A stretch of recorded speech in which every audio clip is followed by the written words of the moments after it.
이런 식으로 전세가 올리고 매매가 올려서 가격 거품 잔뜩 붙여놨는데 딱히 그럴 만한 이유는 별로 없다.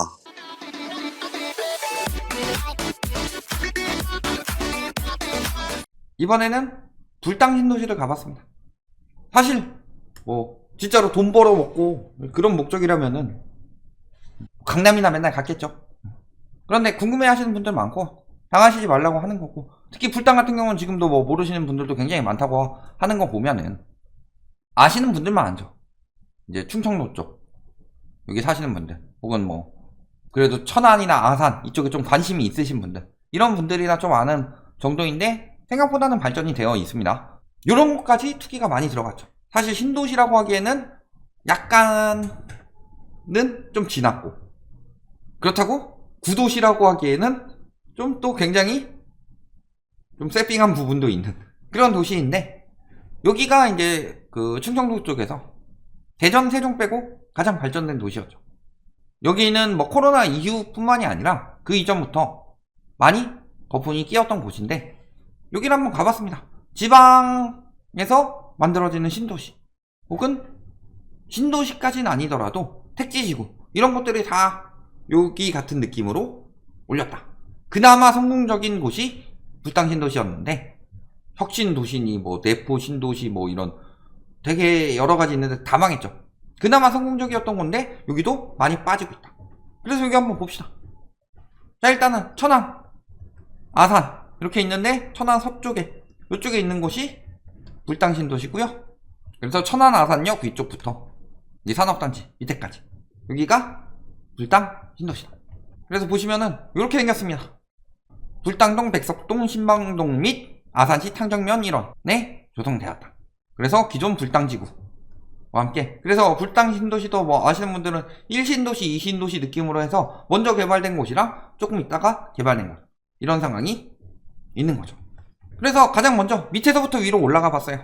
여기 천안 아산역이 불당 신도시는 아니지만 천안 아산역 인근에 여기 갤러리아 백화점 하나 크게 들어와 있는데, 이쪽 인근에 이제 펜타포트나 여기 서밋플레이스, 뭐 아파트나 주상복합, 그래서 가장 먼저 여기로 가봤습니다. 자, 이번에는 불당 신도시 남부의 갤러리아 백화점 인근으로 왔습니다. 그래서 여기 갤러리아 백화점이 굉장히 크게 있고, 저쪽 방향으로 가시면 천안 아산역이 나온다, KTX. 그 다음에 여기 아파트 단지들도 있는데, 여기 빌라촌도 좀 있어요. 이런 쪽 상가주택이나 이런 것들이 있는데, 이쪽은 갤러리아 백화점 인근 지구는 상권이 그렇게 넓지는 않죠. 이렇게 단지 내 상가 정도만 있고요. 천안 아산역 쪽 가야지 상권이 좀 나옵니다. 그 다음에 여기 보시는 아파트가 서밋플레이스 아파트, 불당 서밋플레이스 아파트고요. 저쪽에 시티프라디움이나 펜타포트 이런 단지들이 있어서 이런 곳들을 위주로 거품이 굉장히 많이 꼈다. 그래서 천안 같은 경우는 갭이 굉장히 작아서 갭 투기로 많이 들어왔다고 하지만, 여기 불당 같은 경우는 신도시 프리미엄 뭐 이런 거 해가지고 거품 붙을 때 가격 거품이 엄청나게 붙었고요. 이쪽은 또 불당 남부라서 거래가 많이 안 돼서 가격도 거의 빠지지 않았다. 이런 것도 확인해 보시고, 여기 진짜 거품 많다, 진짜 너무 거품 많으니까 절대 지금 들어오시면 안 된다, 이런 것들 확인해 보실 수가 있겠습니다.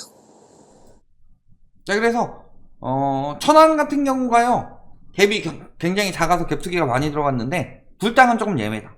그래서 불당은 조금 따로 봤고요.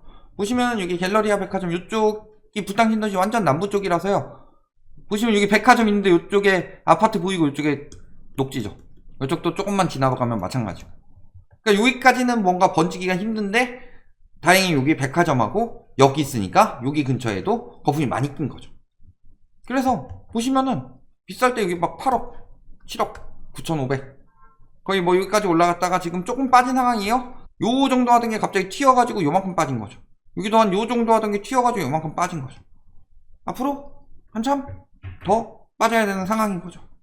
자, 그 다음에 중심 상권이 이렇게 길게 있는데, 먼저 이쪽 상권부터 가봤어요. 여기에 이제 학원가가 있어요.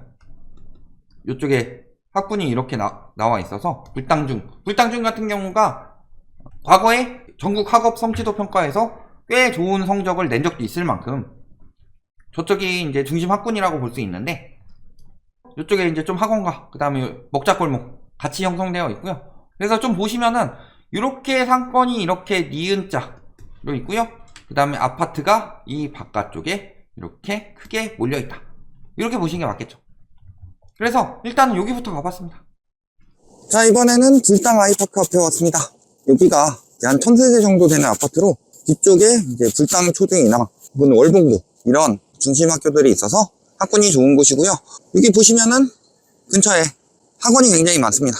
그래서 바로 앞에 상권이 이렇게 펼쳐져 있는데 단지 앞에는 학원들이 굉장히 많아요. 그래서 이쪽이 중심 학군이 되겠더라. 그래서 이런 것들을 토대로 가격 거품이 붙던 시기에 이게 2억 중반, 3억 초반 막 이렇게 하던 것들이 5억대까지 올랐다가 지금 많이 빠져서 4억 초반대까지 빠진 상황이고요. 전세 가격 같은 경우도 비쌀 때는 4억 3천까지 거품이 꼈다가 지금은 좀 빠져서 2억 중후반까지 가격이 빠진 상황이다. 그리고 보시면은 되게 혼재되어 있어요. 학원들이 많았는데 안쪽으로 들어갈수록 유흥 상권이 발달이 되어 있다. 그러니까 여기는 뭐 주요 학군이라고 하기에는 뭐 교육이 그렇게까지 좋다 이렇게 보기도 힘들고, 그러니까 전반적으로 여기 뜨니까 저기 뜨고 저기 뜨니까 저기 뜨고 이런 식으로 전세가 올리고 매매가 올려서 가격 거품 잔뜩 붙여놨는데 딱히 그럴 만한 이유는 별로 없다. 불당 중심 쪽인데 이쪽에 가면 이제 지하 상권도 나오죠. 그쪽이 더 중심 상권이긴 한데 상권들이 이렇게 크지 않게 형성되어 있고요. 이걸 토대로 아파트 가격 거품이 엄청나게 붙을 이유는 없다. 이렇게 보시면 되겠습니다. 애들 공부하는데 안쪽으로 가면 유흥 상권이에요. 물론 저런 상권이 있긴 있습니다. 대표적으로 이제 부천 상동 상권. 그런 데가 아파트 단지 앞쪽에는 이렇게 학원들이 보이는데 안쪽으로 가면 막 노래방 뭐 이런 것들이 있고, 그러면 그게 애들 교육에 무슨 도움이 된다고. 그런데 상권이 저런 식으로 형성이 되어 있는 거예요. 학군지인데 좀 애매하게 공부하기 좋은 환경은 아니고, 그러니까 딱 상권이 좀 되게 애매하게 형성이 되어 있는 거예요. 저기서는 업종을 뭘 해야 될지도 굉장히 특이하다. 그렇죠. 그런데도 저기가 막 몇 억씩 오르고 그러다가 이제 조금 빠져봤자 앞으로 한참 더 빠져야 되는 거죠. 그런 것들이 다 보이는 거예요. 이게 아까 보셨듯이 GL더샵은 이따 볼 건데 이쪽 상권이니까 이따가 볼 거지만 여기는 뭐 9억까지 올라갔고, 이게 보시면 막 2, 3억 하던 게 5억 7천까지 올랐다가 4억 200까지 빠졌으면 많이 빠진 게 아니죠. 이게 다 전세가 끌어올려가지고 올려놓은 건데, 다 보면은 전세가랑 그래프가 비슷하게 흘러가죠. 매매가 떨어진다고 전세가가 올라간다는 건 개소리라는 이야기를 저희가 굉장히 많이 했었죠. 매매가 빠지니까 전세가 빠지죠. 전세가도 같이 쭉쭉 빠지고 있는 거다. 그래서 여기 상권이 이렇게 돼 있고, 이쪽이 이제 뭐 GL 상권, 뭐 GL 더샵 이런 데 있고, GL 푸르지오 이런 아파트들이 있어서 이쪽으로 이렇게 상권이 길게 형성이 되어 있어요. 여기도 나머지 상권도 한번 크게 좀 봐야 되겠죠. 간단하게만 볼게요. 자, 이번에 현장 촬영하는데 제 얼굴이 한 번도 안 나와서 한번 잠깐 셀카 모드 했습니다. GL 푸르지오 인근으로 왔는데요. 이쪽 방면으로 이제 GL 푸르지오나 1단지, 2단지 있고 GL 더샵, 호반 서밋 플레이스 이런 아파트들이 잔뜩 있고요. 요 맞은편 쪽에 이렇게 상권이 펼쳐져 있다. 이쪽 상권을 비롯해서 저쪽까지 상권이 굉장히 크게 형성이 되어 있어요.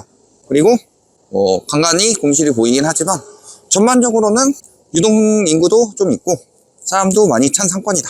이런 것들을 확인하실 수가 있겠고요. 이런 것들 토대로 불당 전반적으로 거품이 낄 때 이쪽이 이제 대장주 아파트들이 많고 상권도 중심이기 때문에 거품이 굉장히 많이 꼈죠.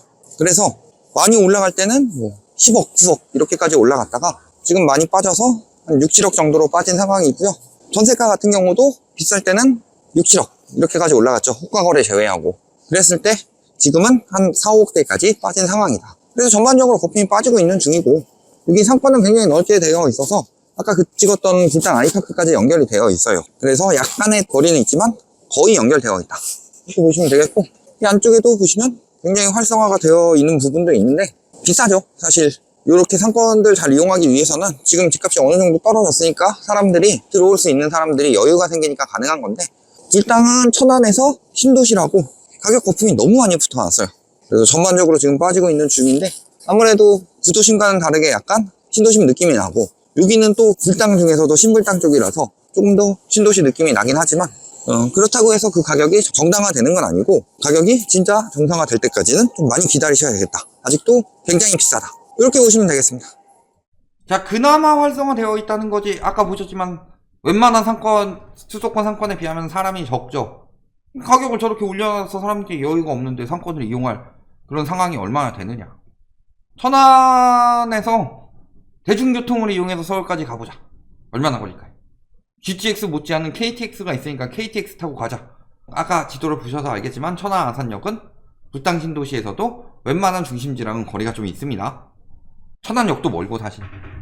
그러니까 뭐 별거 없이 가격만 올랐던 거예요. 그나마 가까운 게 이제 아산이랑 가까우니까 천안에서 서쪽에 있으니까 아산이랑 가까워서 아산에서 근무하는 사람들, 아산에 삼성 있죠? 그런 사람들이 뭐 가격 올려준다 뭐 이런 식으로 해서 만든 거죠. 그런데 그 거품이 얼마나 유지가 되겠느냐.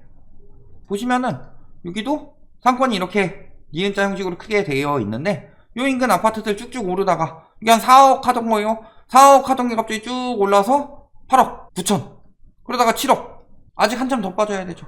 여기도 한 4억 하던 게 쭉 올라가지고 9억 7천 갔다가 지금 6억 5천, 아직도 한참 쭉 빠져야 되죠. 다 이런 거예요. 신도시에 저런 식으로 해가지고 막 분양권 투기 들어간 사람들 처음에 돈 벌고 그 다음에 오른다 해가지고 막 이 가격에 판 사람들 무릎에서 잘 판 거죠. 아니 어깨에서 잘 판 거죠. 무릎에서 팔면 잘 판 게 아니죠. 어깨에서 잘 판 거죠. 그리고 이때 산 사람들은 지금 똑같은 가격으로 내놔도 팔리지도 않고 있는 거고. 자, 그래서 매매 가격 지수, 전세 가격 지수 보면은 특히 서북구가 동남구보다 더 빠르게 떨어지고 있죠. 왜? 천안 저기 동남구 가보면요 굉장히 옛날 지방 아파트들이 굉장히 많고, 그래서 갭이 작고 가격 자체가 비싸지 않는, 그래서 오를 때도 많이 안 올라가지만 떨어질 때도 많이 안 떨어진다. 물론 그 상황에서 들어가는 사람들은 여러 채 들어가니까 많이 물리거나 많이 벌거나 하는 형식으로 나오는 곳들이 그런 쪽이고, 불당 같은 경우는 한 채 한 채가 가격이 비싸죠. 그러니까 빠질 때도 쭉쭉 빠지는 게 보이는 거나, 전세가 역시도 마찬가지죠. 매매 거래량, 천안시 같은 경우 매매 거래량이 좀 많이 빠진 상황입니다. 천안시에는 뭐 다른 쪽도 나중에 볼 거지만, 뭐 불당 같은 경우는 그 중에서 거래량이 많은 편이 아니었는데 그 거래량마저도 불당은 거의 실종된 상황이다. 그래서 보시면은 거래는 이렇게 많이 늘어났는데 가격은 안 뜨죠. 실종되었다가 거래는 이렇게 다시 막 한다 했는데 이렇게 는 이유는요, 급매가 나온다, 급매가 나오니까 산 거예요. 급매가 많이 나와서. 그런데 문제는 그때 급매에 산 사람들도 물린다는 거죠. 왜? 거래량이 늘었는데 가격은 떨어지고 있다는 건 무슨 소리예요? 매물도 뭐 그냥 보시면 불당동 같은 경우 쭉 빼더라도, 매물 빼고 전세 빼고 월세 빼더라도 가격이 떨어지는 상황은 막을 수가 없다. 왜? 수요가 안 되니까.